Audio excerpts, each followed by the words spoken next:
Hello everyone, Seth here from Cubicle Productions, and welcome back to CubeTalk number 2.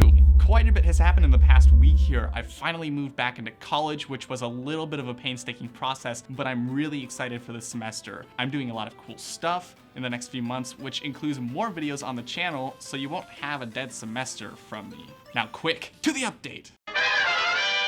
I've been watching a ton of the remaining CES 2016 coverage from various YouTube channels, and I really like what I'm seeing. Aside from the Nikon 4K cameras that I ranted about last week at length, I'll go ahead and give you what I thought were the coolest moments from CES this year. MSI made an awesome looking gaming computer that very closely resembles the design of the Mac Pro. I really like their take on the trash can concept, but if Apple's legal record is anything to go by, MSI should expect a lawsuit pretty soon. I mean, come on. Apple filed a lawsuit against Samsung for rounded corners on a smartphone. If that's not stupid, I really don't know what is. BMW showed off an awesome collection of augmented reality driving experiences, like a new rear view system for cars that replaces all of the mirrors with cameras, as well as a fighter pilot kind of heads up display for motorcycle drivers. That's the kind of stuff I've been wanting to see in cars for years. And while the technology has existed for a while, it hasn't really been practical to put into a car or like an automobile. That day, however, seems to be getting closer and closer. It's gonna be like Iron Man. It's so cool. Sennheiser demoed what is probably one of the most unique items that I've ever seen, both by design and price factor. Their Orpheus vacuum tube headphones take an older system and adapt it to modern autophilic standards with incredibly high quality materials to produce unrivaled sound and look that pretty much everyone agrees is both awesome and incredibly unnecessary. Because at $50,000, a unit of these headphones is like a super exclusive item in the audio world. Man, imagine a day and age that we live in where headphones can cost as much as a sports car. I just don't get how that can happen. Kodak announced their first break into the camera industry in a long time with a digitally enhanced Super 16 film camera. The camera is supposed to cost somewhere in the $500 to $1,000 range and works with having a digital viewfinder and recording digital sound to an SD card. After you shoot the film, you send it into Kodak. They scan it into 4K video files, develop the film, and then send you back the electronic files as well as the developed film. So it's kind of this really cool, complete package sort of deal, and it might just help bring in a resurgence of film making, like actual filmmaking. But considering the widespread use of digital media today, film making is kind of a unique market, kind of small. But it could be a resurgence of high quality vintage filmmaking. Who knows? I mean, sky's the limit. And finally, LG has on display scores of new TVs and monitors that have brought some awesome quality to the table. I mean, it's a ton of screens, so it could be kind of dull, but if you think about it, screens everywhere. It's like the meme, with Buzz Lightyear and Woody. Throw it up there. Oh my gosh, that's awesome.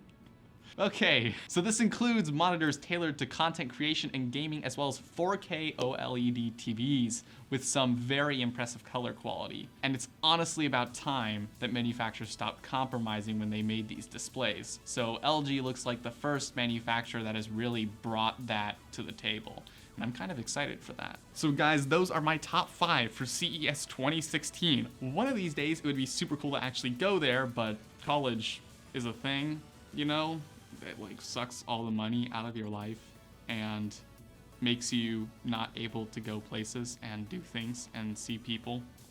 So yeah. Anyway, something I'd like to ask you guys is, what are you thinking about the videos that I'm doing so far this year? I'm trying 1 or 2 vlog style videos during the week and then 1 or 2 gaming style videos during the weekend. I think it's a nice balance of kind of what I want to do in the future and at the same time being able to keep up with a bunch of friends of mine who are now playing video games a lot. So I'm forming a lot of different connections to people who I can play games with. Anyway, let me know in the comment section below if you like what I'm doing. One last thing I wanted to talk to you guys about was what I'm calling the creator's block. And if you can't figure out what that is, it's a lot like writer's block, but for content creators. That's That's kind of not really creative of a name, but I had a serious case of creator's block working on the Cube Life vlog that went up this past Tuesday. While I eventually did overcome it, it took a large amount of time. That's why it's important to learn lessons now about streamlining how I make videos. This is a learning experience for me like everything else. As I put up more videos, I'm gonna have to learn how to make them faster and more efficiently. Now, when I shot that vlog, it was very much on a whim, but since I wanted to start documenting what I do anyways, I decided to roll with it. So I pulled out my iPhone and I started shooting. Actually, recording the vlog was a lot of fun, but when it came to editing, I had a lot of problems. Adobe just couldn't work with the footage. Adobe, why you no edit right? What made the process so difficult was that I did an entire edit with the native iPhone footage before realizing that the issue was even there. And then I did a conversion into different video codecs before doing a second edit and realizing that the problem was still there. Only after toying with this special conversion program, it's called Handbrake if any of you guys want to know. It took me a few hours, but I did get the issue nailed down, and I actually proceeded with the final edit, which you guys saw on the channel. It eventually worked. Sometimes all you gotta do is unplug it and plug it back in. I'm just kidding. That wasn't the actual issue, and I'd be a little ashamed of myself if it was. In the end, I got a perfectly good video, but I agonized over it for way too long.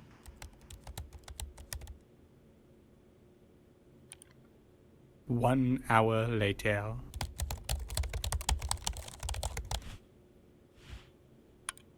Three hours later.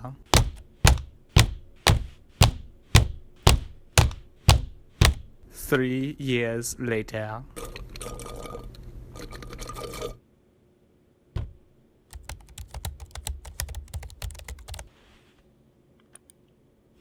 I learned a valuable lesson in editing that video. I realized that what I was doing was perfectly normal. I was working to find a solution to a problem, and while that problem can be stressful, solving it is something that I do with every video and every problem in life. And in some cases, I've just given up, but I've started to draw the line. I've stopped giving up and started problem solving. And this persistence is one of the most important values that you can have in life, that I can have in life. Because at least in my experience, you can't learn anything in this world without persistence.